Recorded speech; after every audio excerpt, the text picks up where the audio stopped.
चक्रवात मिचोंग बंगाल की खाड़ी के दक्षिण पश्चिम से उत्तर पश्चिम की ओर आगे बढ़ रहा है।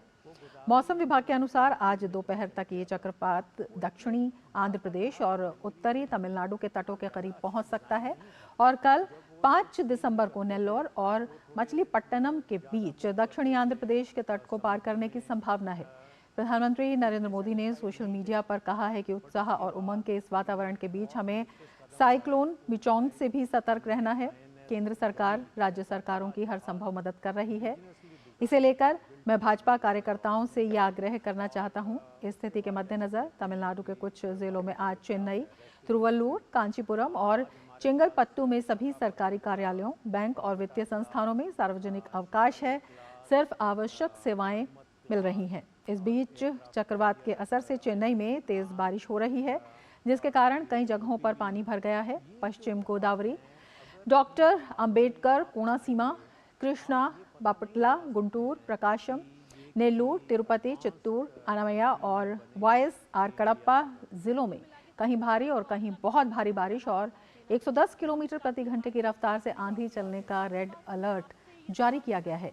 नेल्लूर और तिरुपति जिलों में भारी वर्षा को देखते हुए एनडीआरएफ के और बचाव कार्य के लिए तैनात किए गए हैं। आंध्र प्रदेश के मुख्यमंत्री वाईएस जगनमोहन रेड्डी ने कल चक्रवात के खतरों को लेकर अधिकारियों के साथ बैठक की और जानमाल की सुरक्षा के लिए सभी संभव उपाय करने के निर्देश दिए। तिरुपति, नेल्लोर, अटला, कृष्णा, गुंटूर, श्री सत्य साई, श्रीकाकुलम और पश्चिम गोदावरी जिलों में स्कूलों में आज छुट्टी घोषित की गई है। इसके साथ साथ बाढ़ की चेतावनी भी जारी की गई है और मछुआरों से कहा है कि वो समुद्र में ना जाएं। ओडिशा के क्षेत्रीय मौसम विभाग के वरिष्ठ वैज्ञानिक उमाशंकर दास ने कहा कि चक्रवाती तूफान मिचोंग के कल शाम तक आंध्र प्रदेश के दक्षिणी तट पर पहुंचने की उम्मीद है। साथ ही उन्होंने कहा कि ओडिशा के कई जिलों में तेज बारिश के लिए येलो कार्ड जारी किया गया है।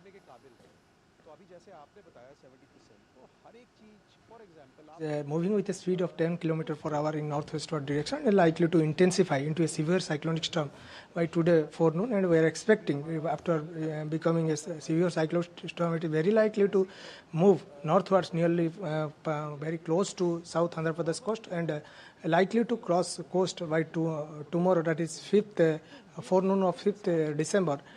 Between Machilipatnam and Nellore, very close to Baptalam, and we are expecting during the crossing time, it will be crossing as a severe cyclonic storm, and wind speed likely to be around 80 to 90, gusting up to 100 kmph. तेज बारिश और तूफान के कारण चेन्नई में कई इलाकों में पेड़ गिर गए। इसके अलावा कांचीपुरम में भारी बारिश के कारण सड़कों पर जल भराव हुआ। लोगों को काफी दिक्कतों का सामना करना पड़ रहा है। यहाँ भी स्कूल और कॉलेज की छुट्टियां घोषित कर दी गई हैं। वहीं चेन्नई के अलांदूर, थिलई, गंगानगर सबवे में भी बारिश की वजह से काफी जल भराव हो गया। इसके चलते सबवे को बंद कर दिया गया है।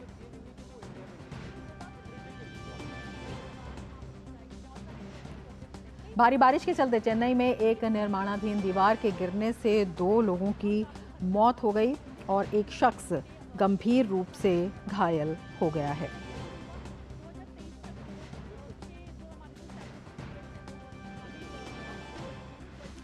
और हमारे साथ विशेषज्ञ खास मेहमान भी जुड़े हुए हैं इस बारे में और जानकारी देने के लिए किस तरह से इंतजामात हैं इसकी तीव्रता को देखते हुए। राजेंद्र सिंह हमारे साथ जुड़े हुए हैं, सदस्य राष्ट्रीय आपदा प्रबंधन प्राधिकरण। राजेंद्र जी, बहुत स्वागत है आपका हमारे इस कार्यक्रम में। सबसे पहला सवाल आपसे यही, जिस तरह से इसकी रफ्तार है, जिस तरह से जो संभावना जताई गई है, उसे देखते हुए क्या क्या इंतजामात किए गए हैं? देखिए, अभी ये सीवियर साइक्लोन में बदल चुका है और जहाँ तक तैयारी की बात है, 1 और 3 को जो है एनसीएमसी की मीटिंग हुई है, जो कि चेयर की गई है कैबिनेट सेक्रेटरी के द्वारा, जिसमें सारे विभाग के हेड और स्टेट के चीफ सेक्रेटरी जो हैं उसमें जुड़े थे और सारे निर्देश उनको इशू हो चुके हैं। और जो एक एसओपी हम इशू करते हैं साइक्लोन से पहले, 1 को हमने जो है एसओपी जो है इशू कर रखी है कि किस किस के क्या एक्शंस हैं। और इसी के तहत जो है अगर हम आज देखते हैं तो army, navy, air force, coast guard सब के अपने राहत और जो अपने रिस्पांस टीमें हैं वो सब अपने अपने जगह पे तैयार हैं। इसके साथ ही 22 टीमें एनडीआरएफ की इस समय तमिलनाडु, आंध्र और उड़ीसा में बिल्कुल हर समय हर पल के लिए तैयार हैं। और इसके साथ ही साथ 29 स्टैंड बाई जो है एनडीआरएफ की फोर्सेस भी हमारे पास रखी हुई हैं, जिनको हम किसी भी मोमेंट पे बुला सकते हैं। और इसके साथ साथ स्टेट्स ने भी जो है काफ़ी अपने अच्छे कार्य किए हैं। तमिलनाडु ने जो है 153 जो है अपने रिलीफ सेंटर जो है खोले हैं, जिसमें करीब करीब 7,000 लोगों को इस समय शिफ्ट किया है। इसी तरह आंध्रा में भी जो है 181 जो है रिलीफ सेंटर बनाए गए हैं, जिसमें अभी तक जो है करीब 5,000 लोगों को स्थानांतरित किया जा चुका है। इसके साथ ही जो हमारा जो कम्युनिकेशन सिस्टम है, लोगों तक कैसे कैसे इसकी जानकारी दें, वो बहुत ही अच्छी तरीके से काम कर रहा है। और ये कम्युनिटी लेवल पे हम कैसे कर पा रहे हैं, इसके लिए हमारे आपदा मित्र जो पिछले 2 साल में हमने जो है 1 लाख वॉलंटियर्स हमने जो है इसमें जो है तैयार किए हैं हमने। उसमें जो है करीब आंध्र प्रदेश में 5,400, तमिलनाडु में 5,500 और उड़ीसा में करीब 4,500 आपदा मित्र हमारे पास हैं, जो कि कम्युनिटी में जा करके, समुदायों में जा करके लोगों को आगाह कर रहे हैं कि उनको क्या क्या करना है, प्रिकॉशंस क्या क्या लेने हैं और किस तरह अपने सामान की सुरक्षा को लेकर के उनको जानकारियां दी जा रही हैं।